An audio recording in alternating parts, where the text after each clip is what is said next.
कल की शानदार तेजी के बाद आज भारतीय बाजारों के लिए है सुस्ती के साथ शुरुआत के संकेत, लेकिन सुस्ती के बाद नीचे जाएंगे या फिर से बढ़ेंगे और क्या रहेगी रेंज, कैसे करें आप ट्रेड, रहेगा इसी पर फोकस। स्वागत है आप सबका शेयर बाजार लाइव में। नमस्कार, मैं हूं अनिल सिंह और नमस्कार, मैं हूं दीपांशु भंडारी। तैयार हो जाइए एक और एक्शन पैक दिन के लिए।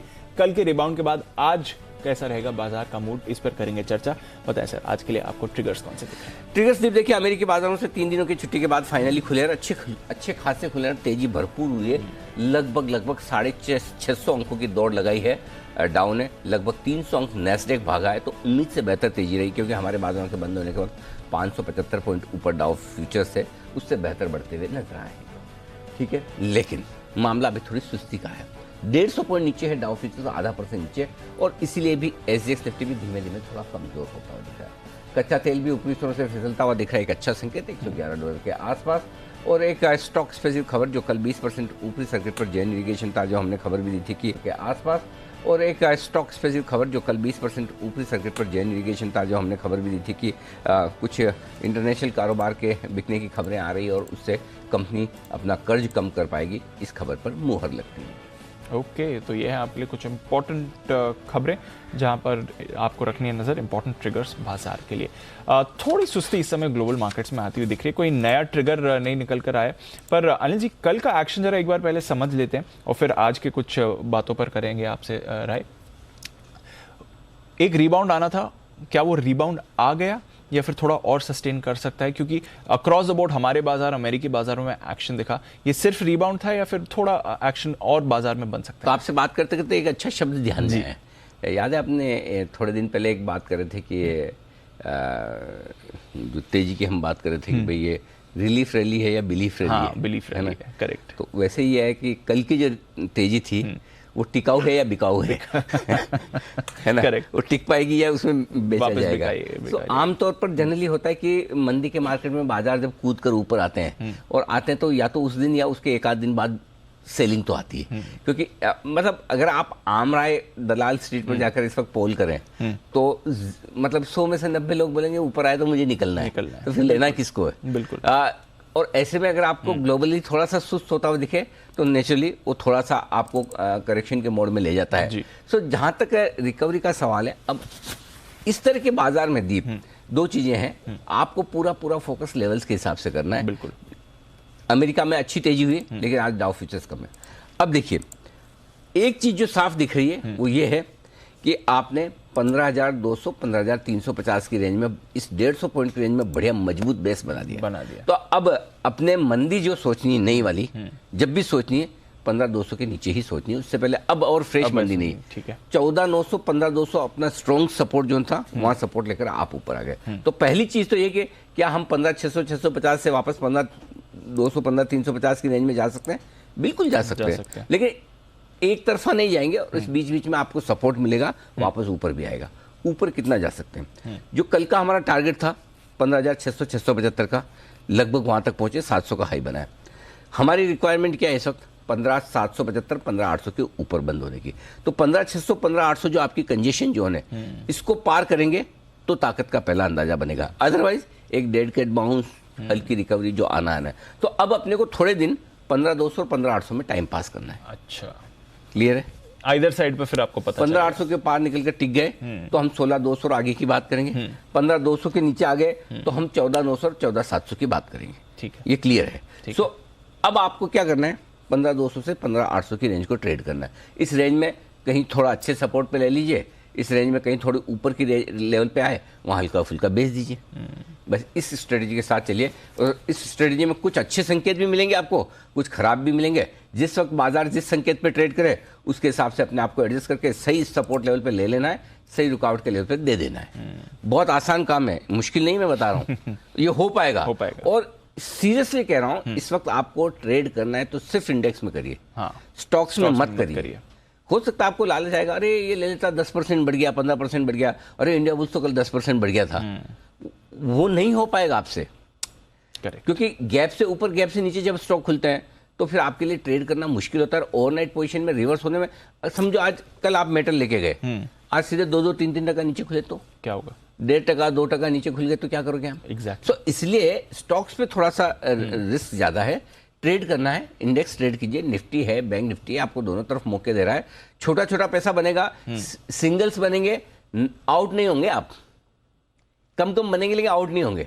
विकेट टिकी रहेगी तो बना लेंगे, धीरे धीरे 50 भी बनेगी, सेंचुरी भी बनेगी। आउट हो गए, रन आउट हो गए, हिट विकेट हो गए, कुछ भी बोल्ड हो गए तो फिर क्या। तो इसलिए शांति से इंडेक्स पे फोकस करें, इंडेक्स में ट्रेड करें, स्टॉक्स को थोड़े टाइम के लिए छोड़ दें। और बाकी तो अगर आप बहुत मजबूत ट्रेडर है, स्किल ट्रेडर है, स्टॉक्स की नब्ज पहचानते हैं, चार्ट्स आपको अच्छे आते हैं, दिन भर ट्रेडिंग स्क्रीन के सामने है, तब तो वैसे भी मेरी एडवाइस की जरूरत नहीं। फिर तो आप देख ही रहे हैं फिर तो जो ज्यादा स्किल है तो है उसमें, मैं ये थोड़ी कहता हूँ कि हमसे ज्यादा जानने वाले करोड़ों लोग हैं, लेकिन जो वाकई में फॉलो करना चाहते हैं उनके लिए मेरी सिंसियर एडवाइस है कि थोड़े टाइम के लिए इंडेक्स में ही ट्रेड करें। पुट कॉल ले लें, ज़्यादा रिस्क लेने की ताकत है तो फ्यूचर्स ले लें, और इसमें भी ओवरनाइट जितना कम रखेंगे उतना ठीक है। सो अब क्लियर है, 15,250, 15,200, 15,350 हमारा सपोर्ट जोन है, 15,700, 15,800 रुकावट का लेवल है। क्लियर है, बस समझ में आ गया। ठीक, बैंक निफ्टी भी तो बताना पड़ेगा। हाँ, सॉरी, बैंक निफ्टी पे दीप है ना 32,300, 32,300, 32,550, ये आपके लिए स्ट्रॉन्ग सपोर्ट जोन हो गया। थोड़ा दूर है, जब तक अब 32,300 जब तक नहीं टूटेगा तब तक आपको फ्रेश मंदी नहीं करनी, ठीक है। और ऊपर में जब तक 34,000 पार नहीं करेगा तब तक बड़ी तेजी नहीं होगी। सो बेसिकली आप ये समझ लो 32,300, 32,500 आपका सपोर्ट रेंज है, और ऊपर में 33,600, 34,000 रुकावट की जगह। ये सिंपल है, ये बैंक निफ्टी की रेंज हो गई। तो बेसिकली बैंक निफ्टी को आपको 1,500 पॉइंट में ट्रेड करना है, और निफ्टी को आपको 600 पॉइंट में ट्रेड करना है। इस हिसाब से अपनी प्लानिंग करके चलिए। समझ गया। इस रेंज में ऊपर नीचे होंगे, थोड़ा टाइम पास करेंगे यहाँ पे, फिर आगे देखेंगे कोई बड़ी खबर आएगी, जिस तरह की आएगी उस पर हम आगे का एक्शन ले लेंगे। सबसे बढ़िया चीज कल की बढ़िया तेजी के बाद ये हुई है दीप, कि हम ऐसे लेवल पे आ गए जहां रिसेंट लो टूटने का डर कम हो गया। खत्म तो होता ही नहीं कभी लाइफ में। बिल्कुल, जब मैंने बोला खत्म हो गया उस दिन टूट भी जाता है, इसलिए मैं अब बोलते ही नहीं, तो डर कम हो गया, बस इतना बड़ा फायदा हो, और कुछ नहीं। तो कल की तेजी का सबसे बड़ा फायदा है कि अब आपको 15,200, 15,350 बहुत स्ट्रॉन्ग सपोर्ट नजर आएगा। बिल्कुल, तो चलिए अच्छा सपोर्ट आ रहा है सर। अच्छा, इसमें एक और आपसे बात समझनी थी। 15,200 और 15,800 की जो आपने रेंज बताई, और आइदर साइड पर अब आपको यहाँ पर मूव बाजार किसी डायरेक्शन में देगा, इस मूव का ट्रिगर कहां से आएगा सर? क्योंकि रिसेंटली हम इन्फ्लेशन की बात कर रहे थे, सबसे बड़ा फोकस यहीं पर बना हुआ है। कुछ संकेत देखिए सर, और अभी हम बात कर रहे हैं चाइना में आयरन ओर के प्राइसेस अभी 4.5% गिरे हैं, 3.5 महीने के निचले स्तर पर हैं। बाकी बेस मेटल्स में हमने भारी गिरावट रिसेंटली देख ली है।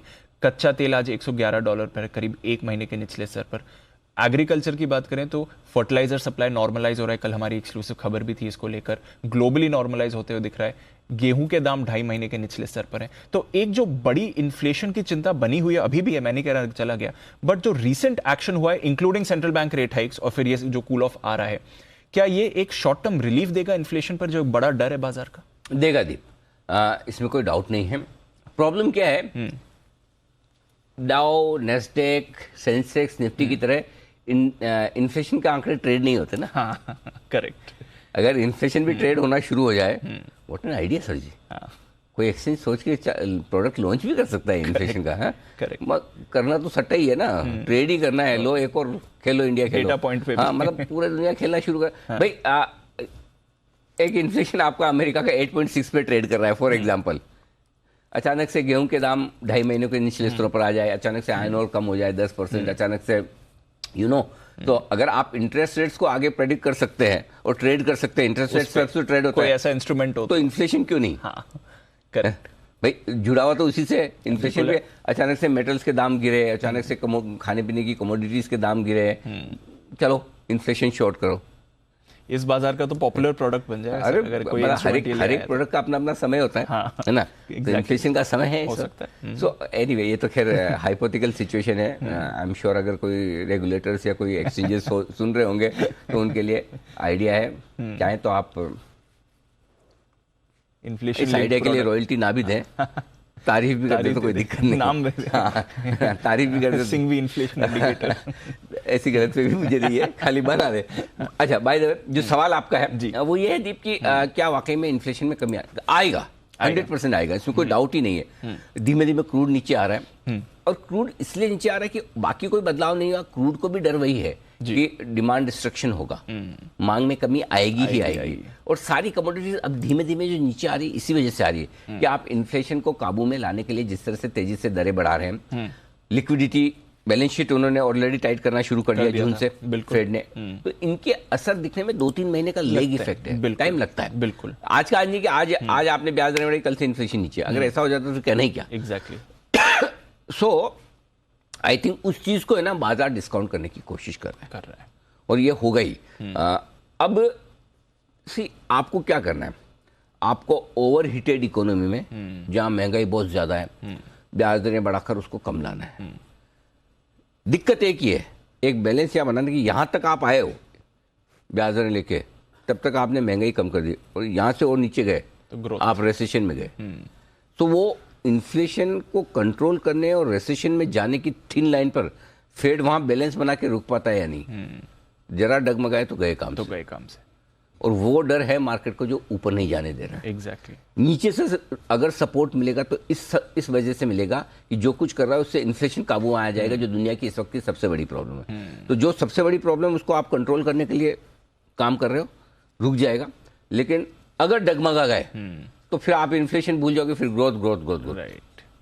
तो सहारे का ट्रिगर है, रैली का ट्रिगर नहीं ना, सहारे का ट्रिगर है। सहारे का ट्रिगर। हाँ, वो रिलीफ रैली है, बिलीफ रैली नहीं है। हाँ, बिलीफ रैली का भाई अपने एक चीज है, मैं ये सब कॉम्प्लिकेटेड चीजें हमारे दर्शकों के लिए नहीं है। मैं आपको सिंपल फॉर्मूला बताता हूँ, जो एक बार फिर रिपीट करता हूँ। रिपीट कभी कभी इसलिए भी करना पड़ता है कि ताकि याद हो जाए, समझ में। जब नहीं लेना किया तो कितनी बार रिपीट किया, तब जाके तो समझ में आया याद। और देखो, हमारे तो ओल्ड इकोनॉमी वाले हैं हम लोग, पुराने जमाने के। हमको तो टीचर ऐसे ही पढ़ाते थे, 100 बार बोलो, 100 बार लिखो। वो 4 लाइन वाली कॉपी, 4 लाइन वाली कॉपी में क्या आपने कहा? हाँ, सर, बड़ी एबीसीडी, छोटी एबीसीडी, बड़ी एबीसीडी। पहले 4 फिर 2 फिर। तो वो हम तो ऐसे ही करते थे दीप। तो सिंपल है, बार बार बोलने के पीछे पर्पज ये कि आपको याद है। अब सुन लीजिए, 120-125 पे क्रूड है तो हमारा मार्केट खराब ही रहेगा, कुछ भी हो जाए। 100-105 के आसपास आ गया तो हम मार्केट पे न्यूट्रल हो जाएंगे, ना मार्केट खराब होगा ना अच्छा होगा। 70-80 की रेंज में कच्चा तेल आ गया तो हम भरपूर तेजी करेंगे। ओके, बात खत्म। इतना बेसिक चीज आप समझ लिए। उसके अलावा छोटे मोटे ट्रिगर उस वक्त के होंगे, टीवी तो देखेंगे ना, चैनल तो वापस शो तो देखेंगे ना, तब और बताऊंगा। लेकिन ब्रॉडली आपके दिमाग में पिक्चर बना लीजिए। तो अगर क्रूड जैसे 120-25 से नीचे आकर 110-11 के आसपास अभी आ गया है, तो आप एंजॉय कीजिए लाइफ को, यहाँ थोड़ा ठीक चल रहा है। बिल्कुल, बस सिंपल। सो बट कहाँ दिक्कत आएगी वो मैं बता दूं इस पूरे प्रोसेस में। अगर क्रूड नीचे आते आते ये डर बहुत भारी बैठ जाए कि गई इकोनॉमी रिसेशन में, तो क्रूड नीचे आने के बाद भी मार्केट गिरेंगे, पक्का गिरेंगे। लेकिन तब ये होगा कि हमारे लिए अच्छा हो जाएगा, हम भी गिरेंगे। समझो डाउ 10% निकल गया तो हमको भी 5-6% गिरना है, वो रोक नहीं सकते। लेकिन हमारे लिए 5% मार्केट का गिर जाना बेहतर है, कोई दिक्कत नहीं। लेकिन क्रूड अगर मेरा 70-80 आ जाए तो मेरे लिए ज्यादा फायदे की बात है। सो आप है ना शॉर्ट टर्म मार्केट मत देखिए कि रेसेशन के चक्कर में अगर क्रूड 70-80 आ गया और उस वजह से अमेरिका रेसेशन में चला गया, वहां के मार्केट बेयर मार्केट में डाउ चला गया, डाउ भी 25% 28% गिर जाए, ठीक है, वो हो सकता है। उससे आपको तकलीफ होगी कि यार डाउ गिर रहा है, इधर सेंसेक्स निफ्टी गिर रहा है, मेरा पोर्टफोलियो खराब हो रहा है। ये सोच को कंपनसेट करिए, साथ में ये रखकर कि उसके जाने के साथ साथ हमारी इकोनॉमी बेहतर हो रही है, हमारा इंपोर्ट बिल कम हो रहा है, और वो हमारे लिए फायदे की बात है। हमारे यहाँ ग्रोथ की समस्या नहीं है, बिल्कुल। हमारे यहाँ महंगाई की समस्या है, वो इंपोर्टेड है। जैसे ही कच्चा तेल नीचे आता है, हमारी 75% प्रॉब्लम तो महंगाई की खत्म हो जाती है। तो इसलिए कोई दिक्कत नहीं, शॉर्ट टर्म में मार्केट खराब होगा, हम झेल लेंगे। लेकिन हमें नीचे का कच्चा तेल चाहिए जो 70-80 पे आ जाए। ये फॉर्मूला दिमाग में बिठा लीजिए, समझ गया। हाँ, और उस समय भले मार्केट कुछ भी हो, आपको एक ही चीज दिमाग में लगानी है, हाँ हमको यही चाहिए था, आ गया। जैसा आया ना 32-500 की रेंज में बैंक निफ्टी आएगा, लेना ही लेना है एक बार। 14,900 15,200 में एक बार लेना ही लेना है। करेक्ट। उस समय लिया नहीं जाता, उस समय माहौल सेम कच्चा तेल 70-80 आएगा तो उस समय ऐसा लगेगा आर्थिक मंदी में गया, पूरी दुनिया खत्म। डरना नहीं है तब। चलिए, तो ये एक सिंपल फॉर्मूला हो गया कि कब आपको बाजार में और ज्यादा कॉन्फिडेंस बढ़ेगा। फिलहाल 15,200 15,800 की एक बड़ी रेंज बाजार में है, आइदर डायरेक्शन में फिर बड़ी मूव आ सकती है। बताएं सर, फिर आज का सेटअप समझते हैं, कहां पर नजर आपकी? ग्लोबल संकेत न्यूट्रल साइड पर लिखे, एफआईएस के संकेत न्यूट्रल है लगातार दूसरे दिन जी। भी।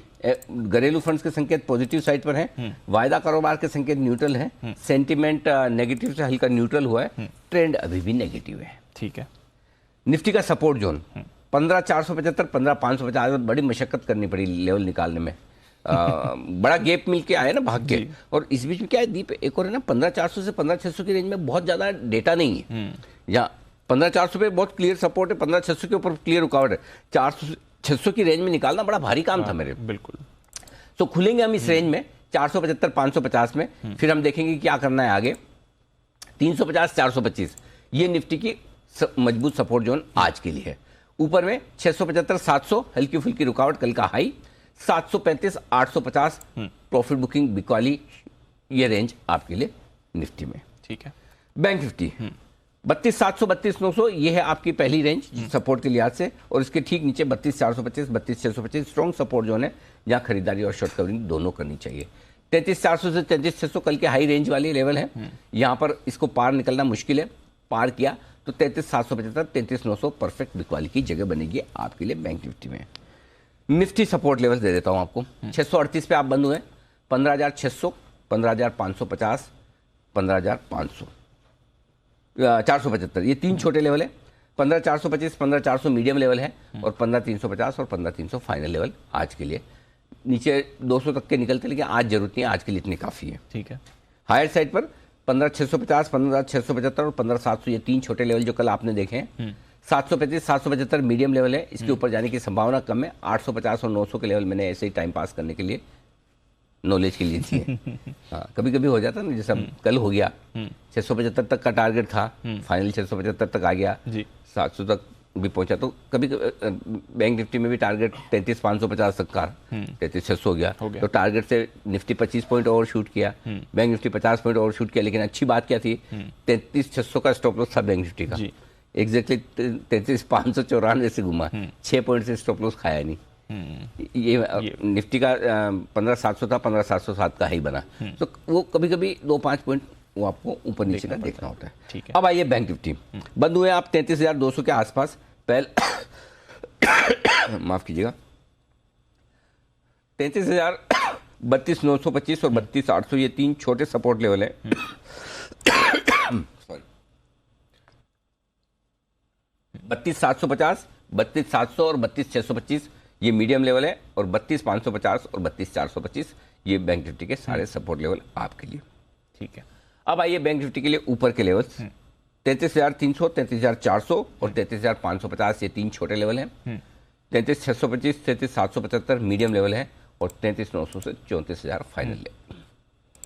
ठीक है सर, क्लियर है। तो ये बड़े लेवल्स आपके लिए निकल कर आ रहे हैं। कुछ इंपॉर्टेंट सपोर्ट और रेजिस्टेंसेस भी हैं जहां पर रखनी नजर। ऑफ कोर्स 15,800, 15,200 की जो बड़ी रेंज है वो आइदर डायरेक्शन की है, बट दिन के लिए ये आपके लिए इंपॉर्टेंट लेवल्स बनते हैं। अच्छा सर, अब बताएं कल का ये जो रिबाउंड हुआ है ये कितना इंपॉर्टेंट था और क्या यहाँ से कुछ बदलाव हुए एफआईएस की पोजीशन पीसीआर को देखकर? 15% से 22% पहुंची, लेकिन अभी भी कोई चिंता की बात नहीं थी।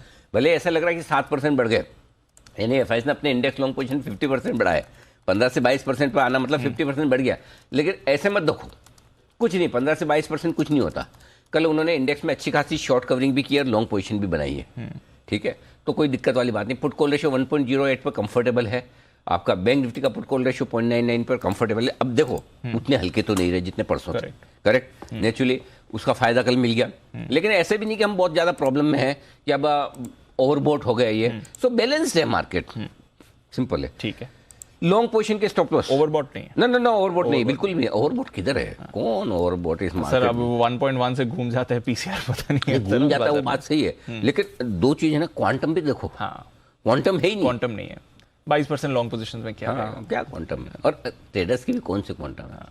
आजकल तो सबको लगता है दिन में पैसा बना तो ले लो, कौन देखेगा ओवरनाइट पोजीशन। तो सही भी है, आज रिवर्स हो रहा है थोड़ा देर हाई पे आप बंद हो और फिर कर लिए। तो एनीवे, तो चलिए अब लॉन्ग पोजीशन का स्टॉप लॉस दे दूं थोड़े दूर के अंदर 15,400 इंट्राडे ट्रेडर्स के लिए, 15,275 क्लोजिंग बेसिस पे। अब आपको 15,275 के नीचे बंद होता है निफ्टी तो ही फ्रेश मंदी करनी है, तब तक आप मंदी में नहीं। ये बहुत बड़ा स्टेटमेंट है, ध्यान से इसको सुन लीजिएगा। 15,275 आपका क्लोजिंग बेसिस पे स्टॉप लॉस है, क्योंकि इस पूरे फॉल में आपकी सबसे लोएस्ट क्लोजिंग जो मिली है वो 15,293 की मिली है 17 तारीख को। तो अब अगर आप 15,293 यानी कि 15,300 मान लीजिए, उसके नीचे जाकर बंद होंगे तो ही आप फ्रेश कमजोर होंगे। सो अब ये स्टॉप लॉस गोट की पी जाइए क्लोजिंग बेसिस पे, याद कर लीजिएगा अच्छे से, बार बार नहीं बोलूंगा, वैसे तो बोलूंगा, मुझे भी पता, आपको भी पता है, फिर भी याद कराने के लिए। लेकिन 15,275 क्लोजिंग बेसिस पे स्टॉप लॉस है। इंट्राडे में आपके पास 2 चॉइस देता हूं, जिसको रिस्क कम रखनी है 15,500 का रखे, नहीं तो 15,400।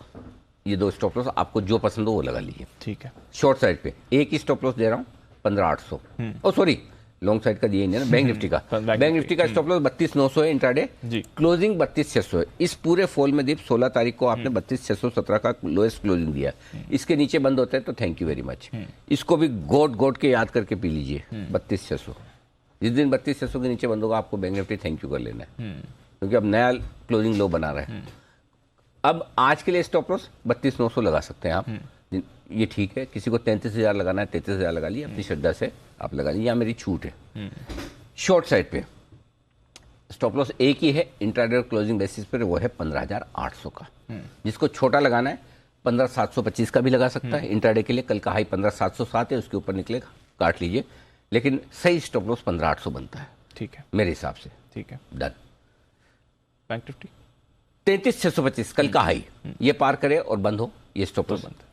जिसको छोटा लगाना है अपने हिसाब से देख सकता है, क्योंकि यहाँ से 400 पॉइंट ऊपर का स्टॉप लॉस है, लेकिन वही निकल के आता। कल के हाई का नहीं लगाओगे, एक दिन हाई का तो कैसे करोगे? तो कैसे करना, बिल्कुल। तो चलिए, ये आपके लिए important levels, important stop losses, मौजूदा पोजीशंस के लिए। अब नई पोजीशंस पर आए सर। 425 525 इस रेंज में खरीदना है। 525 500 के आसपास विचार करना शुरू कीजिए। मेरे को जो सबसे बढ़िया जगह दीप लगती है ना, अगर आप ऑनेस्टली मुझे पूछे तो मैं जहां लेना पसंद करूंगा वो 350 से 425 है। ओके, 15,350 15,425 मेरी फेवरेट रेंज होगी 75 पॉइंट की, जहां पे मुझे लेने में डर नहीं लगेगा। 525 500 पे थोड़ा डर रहेगा, तो उसको टुकड़ों में खरीदना है। 500 525 पे एक एंट्री की, 400 425 पे ऐड किया, इस तरीके से करेंगे 2 या 3 टुकड़ों में तो ठीक रहेगा। स्टॉप लॉस आप 300 का लगाइए, थोड़ा नीचे। टारगेट जो बनेंगे वापस से 550 600 635 675 और 700, ये तो कल तक के हो ही गए। इसके ऊपर के तो एम्बिशियस टारगेट जो आने तो है नहीं, आपको भी पता है, मुझे भी पता है। 735 775 ये आपके लिए खरीदारी की रेंज। और आज आपको शिकार बिल्कुल वैसे ही करना है, पैसिव शिकारी की तरह। हाँ, रेंज में आने पे ही लेना, हड़बड़ी और जल्दबाजी मत करना। मिलेगा, कहीं नहीं जाने वाला मार्केट, सब मिलता है। पेशेंस चाहिए, आराम से मिलेगा। ठीक है, अब आइए बेचने के लिए। 2 तरीके हैं। एक तो चूंकि गैप से नीचे खुलने के संकेत दे रहा है, तो कल का हाई का स्टॉप लॉस लगा के बेच दें, वो भी हो सकता है। लेकिन अब इतना नीचे 80 पॉइंट नीचे खुलने पे बेचना है क्या, इसका जवाब 9:08 पे मिलेगा। फिलहाल आपको क्या करना है वो देख लीजिए। 15,675 से 15,775 की रेंज में अगर रिबाउंड होकर आए वापस मार्केट ऊपर की तरफ, तो इस रेंज में आप शॉर्ट करिए 15,900 के स्टॉप लॉस के साथ। 15,635 और 15,602 छोटे टारगेट, 15,550 15,475 मीडियम टारगेट, 15,425 15,350 और 15,300 के फाइनल टारगेट के लिए। और इस रेंज में पक्के से बेचिए। बेचिए। 15,800 के ऊपर बंद होगा तो मैं स्टॉप लॉस ट्रिगर करवा दूंगा ना। हाँ, वो तो वहाँ तो हो जाएगा। बेचना चाहिए, बेचना चाहिए। ठीक है, कल भी देखिए, कल हिम्मत किसी की नहीं हुई, 600 से 700 की रेंज दी थी बेचने बोला की। था एग्जैक्टली। अब वहां हिम्मत, अगर किसी ने 700 के आसपास बेचा है, 75 पॉइंट कल मिल गए, आज 75 और दे रहा है, और मिल जाएंगे। देखो ये होगा ही दीप, ये सबके साथ होगा, मेरे साथ भी होगा, आपके साथ भी होगा, कोई भी देखेगा। 15,700 पे आपको खराब लग ही नहीं सकता ना, डे हाई पर है कहाँ, तो बस वही कॉन्ट्रा कॉल लेने की ताकत होनी चाहिए आपकी, वहीं पर तो एक्शन आता है। बिल्कुल। तो ये है आपके लिए बैंक। अब आइए बैंक निफ्टी। 32,625 32,800 मेरी फेवरेट जगह है जहां खरीदने के लिए मुझे कंफर्ट है। 32,600 तो काफी टाइम से आपकी फेवरेट जगह है। बस तो 32,625 32,800 अगर आज मिलता है यहाँ जरूर लीजिएगा। 32,400 का स्टॉप लॉस है आपका, और नीचे लगाना तो 32,300 का लगा लीजिए, जो इस फॉल का अपना लोएस्ट लेवल है जी। 32,925 37,000 33,125 3 छोटे target, 33,200 300 400 medium target, 33,550 33,625 final target. Thank you very much. लेकिन इस रेंज में लेना जरूर, लेना चाहिए। ठीक है, बेचने की बात, अब मौका मिलेगा नहीं मिलेगा डाउटफुल है। 33,550 33,750 कल का ही आपका 33,600 है, ठीक है ना, उसके आसपास आपको बेचना है। ठीक है, बहुत एग्रेसिव है 33,400 से भी सोच सकते हैं हम, लेकिन ज़्यादा सेफ आप 33,500 से 550 से है। ठीक है, यहाँ बेचिए। 33,900 का स्टॉप लॉस है, 33,400 300 200 ये 3 छोटे टारगेट, 33,125 32,925 ये 2 मीडियम टारगेट, 32,800, 32,750 और 32,700 तक के टारगेट के लिए करनी है आपको बिक वाली बैंक निफ्टी में। ठीक है सर, अंडरस्टूड। आज 9:08 की स्ट्रेटेजी मिस मत करना, हाँ आज मत करना, ठीक है। इंटरेस्टिंग रहेगा, क्योंकि जो हिसाब से गैप से खुलने के संकेत दे रहा है ना, और जो हिसाब से डाउ जा रहा है, खुलते ही आपको 9:08 पे एक मौका देगा मार्केट, या तो बेचने का देगा या लेने का देगा। बहुत गैप से दिया तो हो सकता है लेने का दे दे, कम गैप से दिया तो हो सकता है बेचने का दे दे। इसलिए मैं 9:08 पे जहां खुल रहा होगा वहां पे आपको एक इंटरेस्टिंग बढ़िया स्ट्रेटेजी दूंगा। ठीक है सर, डन। और फिर करूंगा एक बार और दीप, इंडेक्स में आ जाओ, स्टॉक्स छोड़ दो। इंडेक्स में अगर मतलब ट्रेडिंग का नशा ही है तो करना ही है, तो नहीं करना है तो कोई दिक्कत नहीं है, बहुत ही बढ़िया बात है, इससे तो बढ़िया कोई बात ही नहीं हो सकती। लेकिन जिसको करना है वो इसमें आ जाए। ठीक है सर, अंडरस्टूड। अच्छा, बैन लिस्ट कोई बदलाव नहीं है, 2 ही स्टॉक्स है वो बने हुए हैं, इंडिया बुल्स, आरबीएल। अब थोड़ा डेटा समझाइए सर, एफआईएस का कैश में कॉन्फिडेंस नहीं दिखा, बट फ्यूचर्स में तो बड़ा एक्शन आया सर। आमतौर पर दीप ऐसा ही होता है, जनरली एफआईएस कैश में मूड जल्दी से नहीं बदलते, लेने का हो चाहे बेचने का हो। करेक्ट, पहले तैयारी उनकी फ्यूचर, और उसकी वजह भी साफ है, फ्यूचर्स लिक्विड है ना जी। आपको मतलब आपको 5,000 शेयर रिलायंस अगर कैश में खरीदने और 5,000 के फ्यूचर्स के लॉट्स खरीदने हो, आप समझ सकते हैं कहाँ जल्दी से काम हो जाता है, लिक्विडिटी कहाँ से ज़्यादा है। इसलिए एक्शन की शुरुआत पहले वहाँ से होती है। 2150 करोड़ के इंडेक्स खरीदें, यहाँ शॉर्ट कवरिंग भी की है और अच्छी खासी लॉन्ग भी बनाई है। आई एम इम्प्रेस्ड, लॉन्ग बनाई है, सिर्फ शॉर्ट कवरिंग नहीं की है। 3332 करोड़ की खरीदारी स्टॉक फ्यूचर्स में हुई, thank you very much. 2700 crore के बेचे हैं, उसके सामने लगभग खरीद ली है। सो एफआईज अभी भी स्टॉक्स को लेकर मेक नो मिस्टेक्स, कोई ऐसे बुलिश नहीं है, गलतफहमी आपको भी नहीं होनी चाहिए, मुझे भी नहीं होनी चाहिए, दर्शकों को भी नहीं होनी चाहिए। लेकिन वक्त के साथ एक्सेस शॉर्ट हो जाए और बेरिश हो जाए तो हल्के फुल्की शॉर्ट काट लेना चाहिए, बस उतना ही दिखा है। तो ये रिलीफ वाली रैली है, बिलीफ वाली नहीं है। हाँ, एफआईएस की तरफ से है ना, तो ये वाली है। अब आ जाइए वायदा कारोबार के डेटा। 15,600 मेक और ब्रेक है आपके लिए। 15,600 45 लाख शेयर पुट में है, 30 लाख शेयर कॉल्स में। 15,600 के नीचे आप खुलेंगे। अगला इंपॉर्टेंट सपोर्ट 15,500 के आसपास है। 15,500 के नीचे ट्रेड करना शुरू करेंगे तो समस्याएं बढ़ेंगी। वो आपको 15,400 375 से 425 की रेंज में ले जाएंगे, और फिर वो जगह आपके लिए खरीदारी की अच्छी जगह बनेगी। 15,375 15,425 क्लियर है। अब आइए ऊपर की तरफ, 15,700 से 15,800 की रेंज, ये 100 पॉइंट की रेंज बहुत ही जबरदस्त रुकावट की रेंज है। तो ऊपर 15,700 15,800 यहाँ सप्लाई है, 15,400 15,500 सपोर्ट है, खरीदारी आएगी। ये आपको बहुत क्रिस्टल क्लियर वायदा कारोबार की रेंज। बैंक निफ्टी 33,000 के नीचे खराब है, 16 लाख शेयर है, थोड़ा प्रेशर बढ़ता हुआ दिखेगा। 33,500 के ऊपर अच्छे हैं, हाईएस्ट ओपन इंटरेस्ट 24 लाख शेयरों का है। तो 33,500 33,600 रुकावट है, 32,900 33,000 सपोर्ट है। सिंपल है, इसी पे अंडरस्टूड सर। आइए फिर, ये है आपके लिए इंपॉर्टेंट लेवल्स और आज की पूरी स्ट्रैटेजी। 9:08 की स्ट्रैटेजी मिस नहीं करेगा जब रेट्स एक बार सेटल हो जाएंगे। फिलहाल 0.5% नीचे है एसजीएक्स निफ्टी। आइए जानते हैं आज की इंपॉर्टेंट खबरें और साथ ही पूरा ब्रोकरेज एक्शन भी। कुशल, अरमान, आशीष तीनों हैं तैयार। कुशल, मॉर्निंग, बताएं आज के ट्रिगर्स और खबरें क्या कह रही हैं। मॉर्निंग दीप, ट्रिगर्स के लिहाज से वोडाफोन आइडिया आज फोकस में रहेगा, क्योंकि यहाँ पर बोर्ड मीटिंग होने वाली है। 500 करोड़ रुपए जुटाने की योजना बना रहे हैं।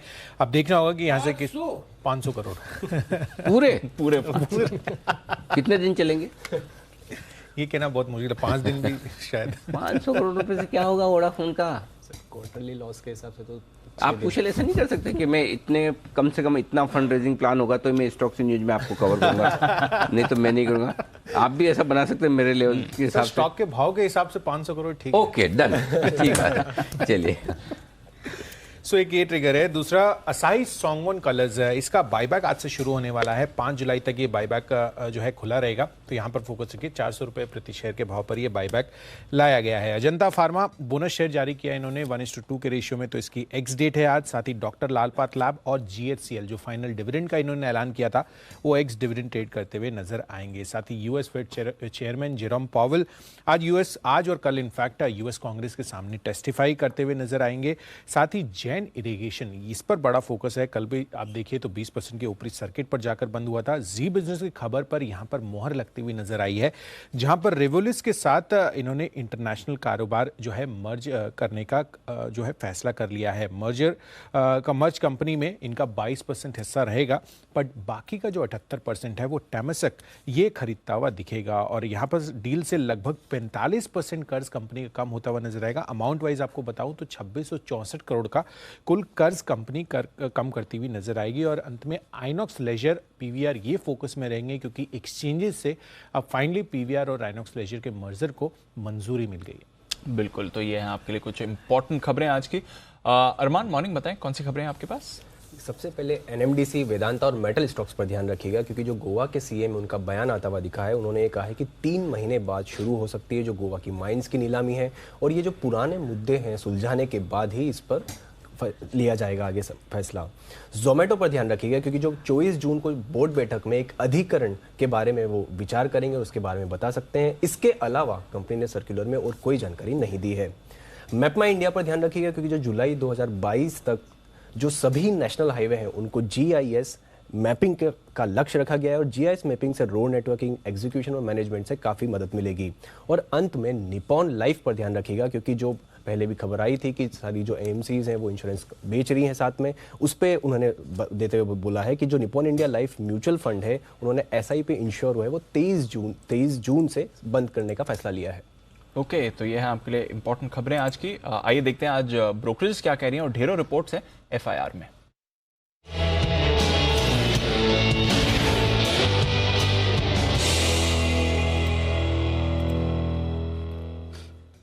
मॉर्निंग आशीष, पहले तो बताएं आज की टॉप रिपोर्ट्स कौन सी हैं? Good morning Deepanshu. सुर्खियों में एलआईसी अब ब्रोकरेज हाउस की पूरी मॉर्निंग आशीष, पहले तो बताएं आज की टॉप रिपोर्ट्स कौन सी हैं? Good morning Deepanshu. सुर्खियों में एलआईसी अब ब्रोकरेज हाउस की पूरी तरीके से नजर आ चुकी है। थोड़े दिन पहले हमने देखा था कि मॉर्गन स्टैनली ने जो है ओवरवेट की रेटिंग के साथ कवरेज की शुरुआत की थी 840 के लक्ष्य के लिए। अब देखिए गोल्डमैन सैक्स न्यूट्रल की राय दे रहे हैं 700 रुपए के लक्ष्य के लिए, और मान रहे कि यहाँ से करीब 5% तक की तेजी आ चुकी है। लेकिन खास रिपोर्ट आज के लिए एलआईसी पे है बैंक ऑफ अमेरिका की, जहां पर आउट परफॉर्म की रेटिंग के साथ कवरेज की शुरुआत की है। 665 पर चल रहा है फिलहाल स्टॉक, 930 रुपए का लक्ष्य दे रहे हैं, और मान रहे कि ग्रोथ के लिए काफी बड़ा हेडरूम है। और प्राइवेट प्लेयर्स के मुकाबले देखें तो इनकी जो वैल्यूएशन है करीब 47 से 70% तक के जो है डिस्काउंट पर मिल रही है। आगे जाकर पेनिट्रेशन जिस प्रकार से लगातार बढ़ता जा रहा है, एलआईसी काफी वेल पोजीशनड है, ग्लोबल प्लेयर है, जिसके चलते एलआईसी पर आपको रखनी है नजर। इंडेक्स हैवीवेट रिलायंस इंडस्ट्रीज यहाँ पर भी देखें तो लगातार अच्छी रिपोर्ट्स आ रही है। जेफरीज की तरफ से आज रिपोर्ट आई है, खरीदारी की राय को बरकरार रखा है, 2584 की क्लोजिंग है, 2950 रुपए का लक्ष्य दे रहे हैं, और मान रहे कि जो करेक्शन आए रिसेंट, ये अच्छी अपॉर्चुनिटी देता है खरीदारी करने का। और आगे यहाँ पर देखें तो काफी बढ़िया ग्रोथ देखने को मिल रही है, जिसके चलते स्टॉक के ऊपर बुलिश है, खरीदारी की राय दे रहे हैं। डॉक्टर रेड्डी सीएलएसए की तरफ से रिपोर्ट आई है, खरीदारी की राय को बरकरार रखा है, लक्ष्य दिया है 4950 रुपए का। वहीं मॉर्गन स्टैनली ने ओवरवेट की रेटिंग दी है, इनसे ज्यादा बुलिश है, 5099 का लक्ष्य दे रहे हैं। जेफरीज ने भी खरीदारी की राय दी है, नोमिरा भी देखें तो खरीदारी की राय को बरकरार रखे हुए 5552 के लक्ष्य के लिए।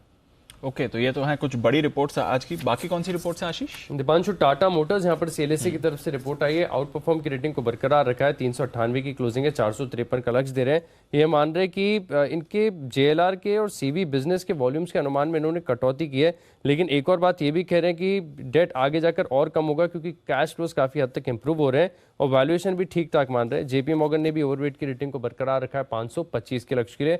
इसके अलावा इंडसइंड बैंक यहाँ पर सीएलएसए खरीदारी की राय को बरकरार रखे 1060 रुपए के लक्ष्य के लिए। कह रहे कि असेट क्वालिटी जो है अब लगातार सुधरती जा रही है, अच्छी ग्रोथ ट्रेजेक्टरी है यहाँ पर। मैक्वायरी ने भी आउट परफॉर्म की रेटिंग दी है 1135 के लक्ष्य के लिए।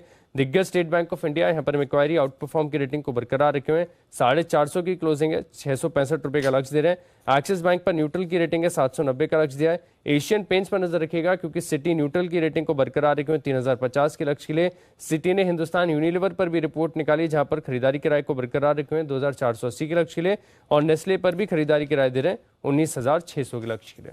ओके, तो ये है सारी की सारी रिपोर्ट जिन पर आज दिखेगा भरपूर एक्शन। एलआईसी 930 का टारगेट, लगातार रिपोर्ट्स आ रही कोई समय सीमा? 12 महीने की होती है सर। 12 महीने की। इनकी रिपोर्ट्स में स्टैंडर्ड सब में ये लिखा रहता है 12 मंथ्स टारगेट। आपके कैलेंडर में डाल दीजिए। आज क्या तारीख? 21 तारीख है ना? 22 जून 2023। मैं पूछूंगा वापस से। डन सर, अपडेट 930 करवा दीजिएगा। Okay sir. हो सकता है ज्यादा ही हो जाए सर। आपके मुंह में घी शक्कर का मिक्सचर। बहुत लोग इंतजार कर रहे हैं कि कब एलआईसी 900 के ऊपर निकले इशू प्राइस पर। और अगर हो जाए तो आशीष को दुआएं दीजिएगा। रिपोर्ट इन्होंने ही पढ़ी है। ओके, बढ़ते आगे, करते हैं मुलाकात। सारे एक्सपर्ट्स हमारे साथ तैयार है। वक्त है पिक ऑफ द डे का।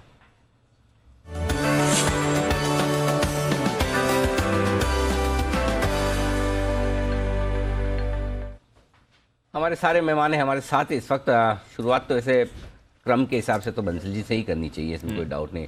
लेकिन सिमी जी बैठी है तो सिमी जी के साथ ही कर लेते हैं, गुड मॉर्निंग पहले उनसे कर लेते हैं, बंसल जी माइंड भी नहीं करेंगे। सिमी जी सुप्रभात, बताएं आज का pick of the day. Very good morning Anil ji, very good morning Dipanshu. मेरी तरफ से आज का पिक ऑफ द डे होगा अशोक लेलैंड। अशोक लेलैंड में मुझे लगता है कि बहुत अच्छा खरीदारी देखने को मिल सकता है। 139 का पहला टारगेट, 142 का दूसरा टारगेट के लिए अशोक लेलैंड को खरीद कर चलने का सलाह होगा। सिर्फ ₹2 का स्टॉप लॉस के साथ अशोक लेलैंड को खरीदारी कीजिए। अशोक लेलैंड में करें खरीदारी, ये है राय आपके लिए सिमी जी की तरफ से। बढ़ते आगे, अब बंसल जी बताएंगे अपनी पसंद का शेयर आज के लिए। Good morning sir. Good morning Anil ji, good morning Deepanshu. Anil ji, मेरा पिक ऑफ द डे है आईटीसी में खरीदारी की राय है 264, 264 का स्टॉप लॉस है, 278 का टारगेट है और आईटीसी मुझे लगता है एक अच्छी आउट परफॉर्मेंस दिखाने का दमखम रखता है। मेरी इस पर एक सवाल है। जैसे आमतौर पर बंसल जी, हमारे कुणाल जी बड़े बड़े अंतर्राष्ट्रीय कंपनियों के स्टॉक्स रिकमेंड करते हैं जब उन्हें कुछ समझ में नहीं आ रहा होता है, मार्केट के बारे में डाउटफुल होते हैं, तो 3000 5000 वाली वो शेफलर और क्या क्या कौन कौन से थे सब, एबर्ट और सारी ऐसी कंपनियां, सारी बड़े वाले आ जाते तो कुणाल जी क्या बंसल जी के लिए भी यही समझा जाए कि जब इन्हें कुछ समझ में नहीं आता तो उस दिन आईटीसी दे देते, ये गिरेगा तो है नहीं, अब बढ़ गया तो ठीक। अनिल जी, जिस दिन बंसल जी को सब समझ आता है उस दिन आईटीसी रेकमेंड करते हैं अनिल जी, मैंने देखा है। अच्छा, ऐसा उल्टा है जी बंसल जी। नहीं अनिल जी, देखिए स्टॉक तो मेरे पास हिंडाल्को भी है, लेकिन कल क्या हुआ अनिल जी, कल हमने एक चार्ट कॉर्नर दिया था टाटा पावर का, जिसका स्टॉप लॉस ट्रिगर हो गया। तो अनिल जी भयंकर ट्रोलिंग हुई और एक आधे ट्वीट में सिर्फ कुणाल जी टैग थे, सबके सब लोग मेरे पीछे पड़े हुए थे। तो अनिल जी कल की ट्रोलिंग के बाद मार्जिन ऑफ सेफ्टी को मद्देनजर रखते हुए हिंडाल्को को मैंने किनारे करा कि आईटीसी गिरेगा तो नहीं। कभी ये कारण है अनिल जी। कभी कभी तो मुझे डाउट होता है कि कुणाल जी ने आपको पार्टनर ने आपकी चार्ट स्किल्स के बजाय ट्रोलर्स को संभालने के लिए रखा हुआ है, सारे उधर चले जाए मैं सेफ रहूं। चलिए बढ़िया, ओवर टू यू कुणाल जी कर दिया करें जब भी ऐसी ट्रोलिंग हो। आइए कुणाल जी बताएं सर आपका pick of the day. Anil ji सुप्रभात, दीपांशु सुप्रभात। अनिल जी खरीदारी की राय है श्रीराम ट्रांसपोर्ट फाइनेंस में। हमने देखा था कि कल जब बाजार बंद हो रहा था तब इसमें अंतिम कुछ मिनटों में बड़ी अच्छी खरीदारी हो रही थी और मुझे लगता है अनिल जी आज भी अगर बाजार का मूड ठीक रहा, हालांकि एसजीएक्स निफ्टी तो बता रहा है कि नीचे खुलेगा, तो अगर नीचे खुलता है तो नीचे के लेवल्स पर बाय करें। यहां पर एक स्टॉप लॉस आपको रखना होगा 1135, 1135 के स्टॉप लॉस से बाय करें, डिप्स में इसको खरीदारी करें और जो पहला टारगेट होगा 1185 का, इवेंचुअल टारगेट 1225 रुपए का, तो 1225 के इवेंचुअल टारगेट के लिए श्रीराम ट्रांसपोर्ट फाइनेंस में खरीदारी कराएं। ओके, तो श्रीराम ट्रांसपोर्ट फाइनेंस, इस पर करनी है आपको खरीदारी। सुमित जी भी हैं तैयार। सुमित जी गुड मॉर्निंग, बताएं सर आपकी pick of the day. Good morning Deepanshu, good morning Dipanshu. Pick of the day के तौर पे मेरे को लगता है कि एमसीएक्स पे ट्रेड लिया जा सकता है। कल एमसीएक्स के अंदर लोअर लेवल से एक अच्छा रिबाउंड देखने को मिला था। एमसीएक्स के अंदर मेरे को लग रहा है कि यहाँ से एक बढ़िया मूव ऊपर की तरफ देखने को मिलना चाहिए। तो आज और आने वाले दिनों के लिए एमसीएक्स में यहाँ पे सीएमपी पे खरीदारी करें। यहाँ से स्टॉक के अंदर ऊपर में जो लेवल देखने को मिल सकते हैं एमसीएक्स में, ऊपर के अंदर मुझे लगता है कि 1275 रुपए से लेके 1290 रुपए तक के लेवल एमसीएक्स में ऊपर की तरफ देखने को मिलने चाहिए। स्टॉक का जो नीचे में सपोर्ट है 1210 के आसपास बनेगा, तो 1210 का नीचे में स्टॉप लॉस लगाना है। कोई भी डिप में खरीदारी करनी है, ऊपर में 1275 से 1290 रुपए तक के लेवल एमसीएक्स में देखने को मिल सकते हैं। ओके, तो 1275 1290 के टारगेट के लिए एमसीएक्स। कल हमारी एक्सक्लूसिव खबर भी थी, 29 तारीख को है सेबी की बोर्ड बैठक और कमोडिटी डेरिवेटिव्स में एफपीआईज को मंजूरी मिल सकती है निवेश करने के लिए। फिलहाल नॉन एग्री कमोडिटीज में वो निवेश कर पाएंगे, ऐसी हमारी एक्सक्लूसिव खबर है। अमरीश सर की भी इस पर राय लेंगे, पर उससे पहले अमरीश सर से जान लेते हैं उनकी पिक ऑफ द डे क्या है। गुड मॉर्निंग सर, बताएं पिक ऑफ द डे आपकी। Good morning Deepanshu, good morning Anil ji. मेरा पिक ऑफ द डे है कंटेनर कॉर्पोरेशन कॉनकॉर। ये एक डोमिनेंट प्लेयर है कंटेनर टर्मिनल ऑपरेशंस बिजनेस में, जहाँ पे नियरली 65% मार्केट शेयर है विद नियरली 60 टर्मिनल्स। और लास्ट 4 साल में इन्होंने करीब केपेक्स किया 3200 करोड़ का। आगे के नेक्स्ट 3-4 साल में इन लोग स्पेंड करने वाले हैं 8000 crore, more than double for infrastructure, rolling stock, containers और इक्विपमेंट्स। इससे जो इनका लीडरशिप पोजीशन है क्लियरली मेंटेन रहेगा। बल्क सीमेंट मूवमेंट का ऑपरेशन भी इन्होंने शुरू किया था last year. This will be a big business going ahead. अभी ट्रायल्स चल रहे हैं for transporting of food grains in containers, और नया स्कीम भी इन्होंने लॉन्च किया है, container as a warehouse. तो काफ़ी इनोवेटिव कंपनी है। स्ट्रक्चरल स्टोरी काफ़ी पॉजिटिव है, कंटिन्यूस मार्केट शेयर इंप्रूव हो रहा है डोमेस्टिक सेगमेंट में, strong EXIM volumes, freight corridor जो मुंबई दिल्ली का बन रहा है उसमें आई think that be very very positive for container corporation. पर लास्ट क्वार्टर का जो परफॉर्मेंस था थोड़ा वीक था, इसीलिए स्टॉक करेक्ट किया था। पर लास्ट 2 हफ्ते में जब मार्केट गिरा था, इस स्टॉक ने काफी आउट परफॉर्म किया है, and that I think will continue.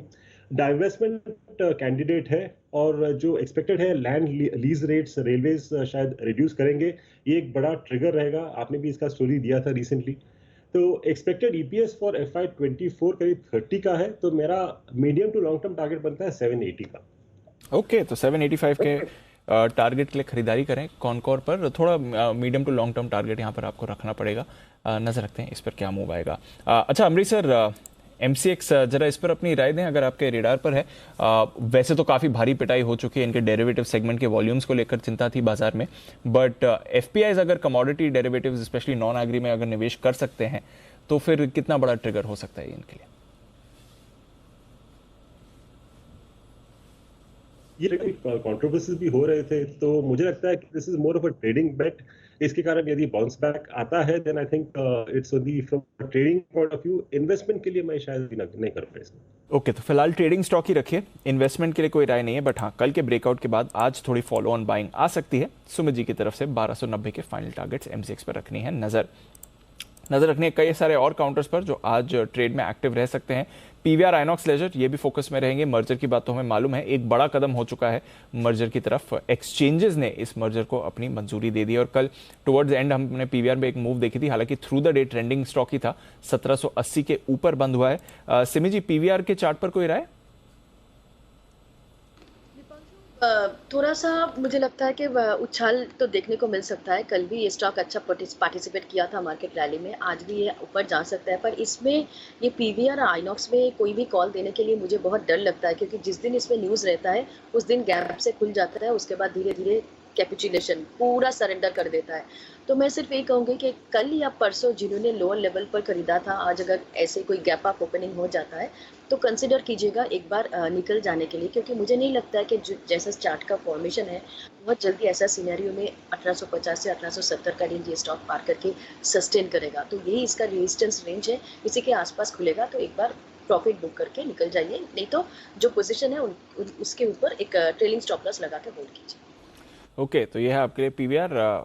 ऊपर की पोजीशन पर आप चाहें तो थोड़ा हल्का भी हो सकते हैं इस पर, कुछ वो मूवमेंट वहाँ से और ऊपर का शायद नहीं आए। कुणाल जी, जोमेटो 24 तारीख को बोर्ड की बैठक है, एक पोटेंशियल एक्विजिशन पर ये विचार करने वाले हैं। हालांकि इसकी और उन्होंने कुछ डिटेल्स नहीं दिए हैं, बट जोमेटो रीसेंट पुलबैक के बाद अब कैसा लगता है सर 66 के लेवल्स पर? देखिए चार्ट तो कमजोर है अभी भी दीपांशु, किसी तरह का कोई सुधार नहीं है, और जब तक 74-75 के लेवल ये स्टॉक निकाल ना ले तब तक ये नहीं मानना चाहिए कि इसके लिए वर्स्ट ओवर हो गया है। तो मेरी कोई खरीदारी की राय नहीं है। इनफैक्ट जिनके पास पोजीशन है मेरी राय में 60 रुपए का स्टॉप लॉस जरूर रखें। 60 के नीचे जाने पर कमजोर हो जाएगा, तो 75 के ऊपर मजबूत है, 60 के नीचे कमजोर है, फिलहाल अवॉइड करने की राय। ओके, तो ये है आपके लिए जोमेटो, फिलहाल अवॉइड करने की राय है, कुछ इस पर एक्शन ज्यादा एक्सपेक्टेड नहीं है। अमरीश सर, एक इंटरेस्टिंग खबर आई है, गोवा के चीफ मिनिस्टर का बयान है कि 3 महीने बाद से जो माइंस की नीलामी है, बेसिकली जो सुप्रीम कोर्ट का 2018 का ऑर्डर था एग्जिस्टिंग माइंस की फिर से उन्होंने ऑक्शन के लिए कहा गया था, अब 4-5 साल का इंतजार वहां पर ऑलरेडी हो चुका है, अब 3 महीने बाद ये फिर से शुरू हो सकता है, possibly first step towards resumption of mining in the state. कितना इंपॉर्टेंट रह सकता है, और स्पेशली NMDC वेदांता जैसी कंपनीज के लिए सर? ये काफी सालों बाद शायद it be like good news for this sector. तो ये यदि होता है तो काफी पॉजिटिव है, स्पेशली NMDC और वेदांता के लिए, जिन लोग जो वेट कर रहे थे फॉर दिस अनाउंसमेंट। तो I think it's positive very clearly, बड़ा पॉजिटिव हो सकता है स्पेस के लिए। कल तो हमने देखा था सारे मेटल काउंटर्स एक्शन में भी थे, वेदांता में एक स्पाइक आया था, हालांकि टुवर्ड्स एंड फिर थोड़ा कूल ऑफ भी हुआ। आज across the globe base metals उतने मजबूत नहीं दिख रहे हैं, बट खबर भी है और वैसे थोड़ा कल का मोमेंटम भी है। बंसल जी, वेदांता चार्ट पर कैसा लगता है सर 235 के लेवल पे? दीपांशु, हाईली अगर देखें तो वेदांता हाईली ओवरसोल्ड है, काफी ज्यादा करेक्शन यहाँ देखने को मिली है।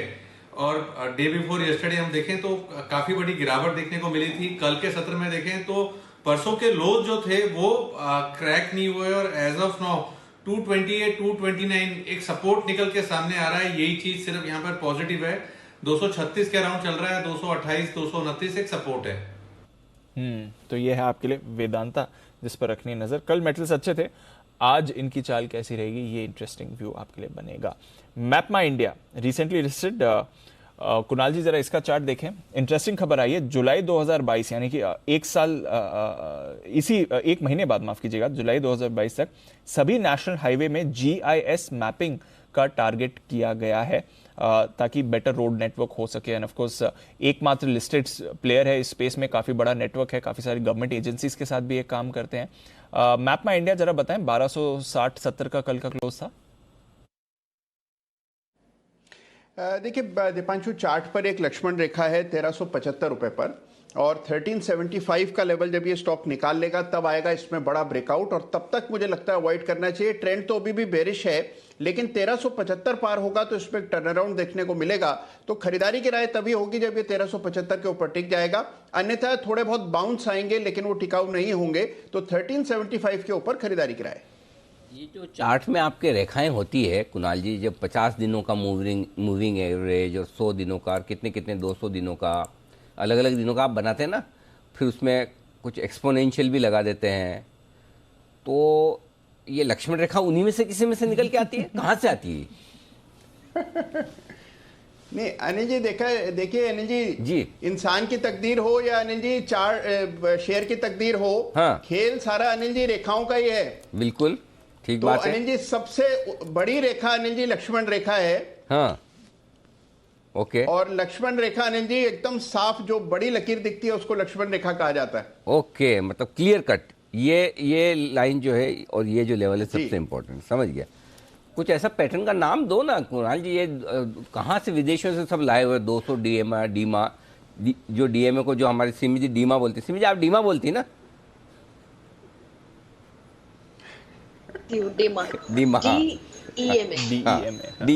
डीमा। अच्छा हाँ, तो इनको कुछ ऐसा अच्छा हिंदुस्तानी नाम नहीं दिया जा सकता है कोई बढ़िया? बाकी तो बहुत शेर शायरी करते रहते हैं हमारे सुमित जी। अरे सुमित जी को क्रिएटिविटी, बाकी तो बहुत क्रिएटिविटी दिखाते हैं, यहाँ पे सुमित जी कुछ भी नहीं। हाँ बिल्कुल। सुमित जी सोच, हाँ, पूरे पैनल को साथ में लेके चलता हूँ मैं। आप सोच रहे हो कि वाह अनिल जी कुणाल जी से वार्तालाप कर रहे हैं, थोड़ा बीच में से जी मेरा क्या लेना देना, मैं नीचे देखूं। अभी क्या देख रहे हो नीचे आप? कौन सा भी लाइव मार्केट एक चार्ट में ढूंढना है आपको? कुछ इधर ध्यान दो, नाम निकालो, कुछ बढ़िया क्रिएटिविटी पे फोकस करो। ओके, तो ये है आपके लिए लक्ष्मण रेखा। कौन से शेयर की बताई लक्ष्मण रेखा कुणाल जी ने? मैपमा इंडिया की। बहुत ही बढ़िया, ध्यान में रखिएगा लेवल जो कुणाल जी ने बता दिए। बिल्कुल, चलिए मैपमा इंडिया इस पर रखते हैं नजर। कंपनीज थोड़ा और एक्शन में आपको आती हुई दिख सकती हैं। निपॉन लाइफ, ये इंटरेस्टिंग काउंटर है। बंसल जी इसके चार्ट पर राय दें। ऑलरेडी इनको एक ऑर्डर मिल गया था ऊपर से कुछ प्रोडक्ट्स बंद करने का इंडस्ट्री वाइड, और अब ये अपनी एक स्कीम SIP इंश्योर कल से बंद करने वाले हैं। चार्ट्स पर कैसा लग रहा है सर निपॉन लाइफ? देखिए दीपांशु, चार्ट्स तो इसके खराब हैं। इनफैक्ट अगर हम देखें तो डे बिफोर यस्टरडे इसके अंदर एक ब्रेकडाउन देखने को मिला था, कल कोई सेल ऑफ नहीं आया था। ऊपरी स्तरों पर 285 के अराउंड एक स्ट्रॉन्ग हर्डल है, 285 के ऊपर निकल के टिके तब यहां पर खरीदारी की राय होगी। और एज ऑफ नाउ अगर कोई हाई रिस्क टेकिंग, जैसे अनिल जी बोलते हैं एग्रेसिव ट्रेडर है, तो निपॉन म्यूचुअल फंड को बेचे और HDFC AMC को खरीदे। ये आपके लिए निपॉन लाइफ जिस पर आपको रखनी है नजर, आज के लिए इंपॉर्टेंट रहेगा। वोडाफोन, एक बार अमरीश सर से भी इस पर राय लेनी पड़ेगी। सर 500 करोड़ का ही फंड रेज है, I don't know larger scheme of things में कितना इंपॉर्टेंट है, बट एटलीस्ट फंड रेज तो है। वोडाफोन पर राय आपकी? वोडाफोन पे इस लेवल पे तो because of fund raise surely positive है, और दूसरा जो पॉजिटिव है, इनके आरपीज आस्ते आस्ते बढ़ रहे हैं, still at a discount to Jio और भारती। पर भी मुझे लगता है कि over the next possibly 1 year शायद इनका जो आरपू है, I think that this will move faster than Jio and Bharti. At least जो गैप है वो शायद नैरो हो जाएगा। तो एट दीज लेवल्स मुझे लगता नहीं कि ज़्यादा डाउनसाइड है यहाँ से, whereas upside शायद 11-12 का हो सकता है, which is a very good return from the current levels. हमारी रिसर्च ये बता रही है पिछली तिमाही में जो नुकसान किया है वोडाफोन आइडिया ने, करेक्ट, उस गति से अगर देखा जाए तो 500 करोड़ जुटाने से पूरे 7 दिन का नुकसान ये उसकी भरपाई कर पाएंगे, या यूं कहें कि 7 दिन तक का राशन है ये। अगर पिछली क्वार्टर का जितना नुकसान करे, कम करे तो अच्छी बात है, और ज्यादा करे तो 7 दिन से कम में भी खत्म हो सकता है। तो हर हफ्ते फंड रेज करनी पड़ेगी, हर हफ्ते एक ये बोर्ड समझना बैठक, चाहिए। हाँ, हर हफ्ते एक बोर्ड बैठक बुलाए तब जाके काम चले। अभी तो यही बता रहे 7 दिन में 500 करोड़ रुपए खत्म हो सकते हैं। क्या होगा, गजब है। आप अभी भी सब्सक्राइबर्स? हाँ, मैं अभी भी लॉयल है। हाँ, मतलब मैं कई बार हमारे रडार पे भी रहा है, कई सारे हमारे निवेशक ले लेके फंसे हुए भी हैं। अच्छा, तो कम से कम हम तो बने रहे सब्सक्राइबर, तो शायद कुछ भला ही हो जाए। अच्छा, दूसरा ये कि चलो आपने वोडाफोन आइडिया से स्विच कर भी दिया, तो कौन सा दूसरा 5G वाले में जा रहा है। करेक्ट, 5G की बात करें, 2G ढंग से नहीं चलता है। वॉइस कॉलिंग तो आजकल होती नहीं। हाँ, मतलब इतना बुरा, मतलब मैं यहाँ से कांदिवली जाता हूँ तो दीप कम से कम 4-5 बार तो कॉल ड्रॉप होता है। और कुछ ऐसे स्वीट स्पॉट्स बने हुए हैं, वेस्टर्न एक्सप्रेस हाईवे जिसको हम हाईवे बोलते हैं, कोई भी दिल्ली वाला आके देखे ना तो उन्हें लगेगा ये हाईवे तुम्हारा, हमारी गलियाँ इससे बड़ी होती है। सो वहाँ पर मतलब बहुत सारे स्पॉट्स ऐसे हैं जहाँ तो आपका कॉल ड्रॉप होना ही होना है, एकदम फर्स्ट बार। सो ये हाल है। चलिए, एनीवे, हाँ, बंसल जी की विशेष टिप्पणी। जी बंसल जी। देख, एक तो अनिल जी ये न्यूज में मैंने कल देखी थी, और जैसा आपने बोला ना, ये न्यूज तो अनिल जी वर्थ शेयरिंग नहीं है जो 500 करोड़ रेस कर रहे हैं। और दूसरा अनिल जी, जो आप वोडाफोन के सब्सक्राइबर हैं अनिल जी, वो बाय चॉइस नहीं है अनिल जी, बाय सर्कमस्टांसिस है। आज के दिन में नियम ऐसे हैं कि आपको अगर पोर्ट कराना है तो आपको खुद अनिल जी जिस कंपनी में पोर्ट कराना है वहां पे खुद फिजिकली जाना पड़ेगा, थंब इंप्रेशन देना पड़ेगा। अच्छा। और अनिल जी समय के अनुसार, मतलब कि जो टाइम स्टोर का अनिल जी उसी समय पे जाना पड़ेगा, इसलिए आप अनिल जी पोर्ट नहीं करा पा रहे हैं। और एक चीज अनिल जी बताऊंगा, जैसे आप यहाँ से कांदिवली जाते हैं 3-4 बार सिग्नल ड्रॉप होता है अनिल जी, अगर आप हांगकांग से मकाऊ जाएंगे ना पानी के थ्रू, तो एक बार भी सिग्नल ड्रॉप नहीं होगा। हिंदुस्तान में इनको मैं नहीं मानता, करना चाहिए अनिल जी। फालतू बात है, मैं नहीं मानता ऐसा। हांगकांग से मकाऊ में ड्रॉप नहीं होता, कुछ भी बोलते बंसल जी, एक बार ले जाओ, हम खुद चेक करेंगे, पर्सनली चेक करेंगे, ऐसे कोई नहीं मानता। हाँ, बंसल कुणाल जी पर्सनली ऐसा देखेंगे हम। आपको तो मैं ले जाऊंगा, बिल्कुल अनिल जी, आपको तो मैं ले जाऊंगा। आपको तो अनिल जी राकेश कुणाल चार्ट कॉर्नर ले जाएगा, बाकी लोग अपना अपना अरेंजमेंट। आप चलने वाले बने अनिल जी, अनिल जी आप चलने वाले बने। आपने बोल दिया उतना काफी है। यहाँ दीप पे इतना भार थोड़ी डाल सकते हैं शो करने का। मैं भी जाऊंगा। ये देखो चलो 5-7 दिन के लिए कोई मार्केट दीप को भी ले जाएंगे, दीप को भी ले जाएंगे, दीप की रिस्पॉन्सिबिलिटी भी राकेश कुणाल चार्ट कॉर्नर की। चलो 4-5 दिनों का लॉन्ग वीकेंड कभी मिला तो जरूर इस पे विचार किया जाएगा। ओके, तो ये है आपके लिए कुछ और स्टॉक्स और वोडाफोन आइडिया पर इंटरेस्टिंग व्यू भी हमारे पैनल का बन गया। अच्छा, और 2 काउंटर्स हैं जहां पर आपको रखनी है नज़र और जो बाजार के रेडार पर एक्टिवली रहने वाले हैं। डॉक्टर रेड्डीज, ये इंटरेस्टिंग वाला रहने वाला है क्योंकि इस पर 4 पॉजिटिव रिपोर्ट्स आती हुई दिख रही है। नोमुरा 5552 का टारगेट, जेफरीज 5036, मॉर्गन स्टैनली 5099 और CLSA भी 4950। सभी अब डॉक्टर रेड्डीज पर बुलिश हो गए हैं। अमृतसर, आपका क्या व्यू है डॉक्टर रेड्डीज पर? इस पे व्यू तो पॉजिटिव है क्योंकि इनका जो एनालिस्ट डे हुआ था वहाँ भी जो टेक अवेज थे काफी पॉजिटिव थे। The management commentary was quite good. तो मुझे लगता है कि यहाँ से डाउनसाइड काफी लिमिटेड है डॉक्टर रेड्डीज के लिए। और यहाँ पे हम लोग का जो टारगेट है इट्स अबाउट 4850।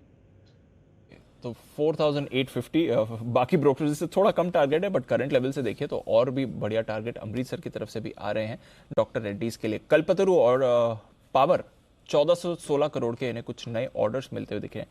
ये आपकी स्क्रीन पर खबर आती हुई दिख रही है कि AEC कल्पतरु रिसेंटली हमने देखा है काफी अच्छे ऑर्डर विन मोमेंटम इन कंपनीज का रहा है।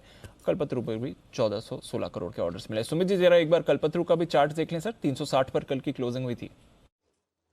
दिवांशु, कल्पतरु के अंदर भी मोमेंटम बन रहा है। साइडवेज मूव के बाद थोड़ा सा ऊपर का मूव आ रहा है, तो एक पुल बैक बाउंस बैक देखने को मिल सकता है, जिसमें 370 रुपए से लेकर 375 रुपए तक के लेवल कल्पतरु पावर में आने वाले दिनों में देखने को मिल सकते हैं। स्टॉक का जो नीचे में सपोर्ट बनेगा वो 345 से 350 के आसपास बनेगा। तो 345 जब तक टूटेगा नहीं तब तक एक्जिस्टिंग पोजीशंस होल्ड करें। 375 380 रुपए तक के लेवल इमीडिएटली बाउंस बैक के तौर पे देखने को मिल सकते हैं और उसके बाद फिर बड़ा अपट्रेंड बनेगा। ओके, तो ये है आपके लिए कल्पतरु पावर पर राय आपके लिए इस वक्त सुमित जी की तरफ से। वागले साहब जुड़ चुके हैं हमारे साथ। वागले साहब नमस्कार, स्वागत है, बताएं sir pick of the day. Anil ji good morning, Deepanshu good morning. मेरा पिक ऑफ द डे होगा, कंडीशनल है लेकिन बाय कॉल है, सन टीवी। 450 के ऊपर अगर ये निकल जाता है आज के दिन में तो इसमें एक अच्छी खासी मूव आनी चाहिए। 447 448 के बीच में का बंद है। 450 के ऊपर ये निकलता है, आपको 445 के स्टॉप लॉस से बाय करना है। 466 468 तक के टारगेट्स आपको देखने को मिल सकते हैं और ये मूव आज के दिन में ही आ सकती है। ओके, तो ये है आपके लिए सन टीवी आज ही अच्छा मोमेंटम दिखा सकता है।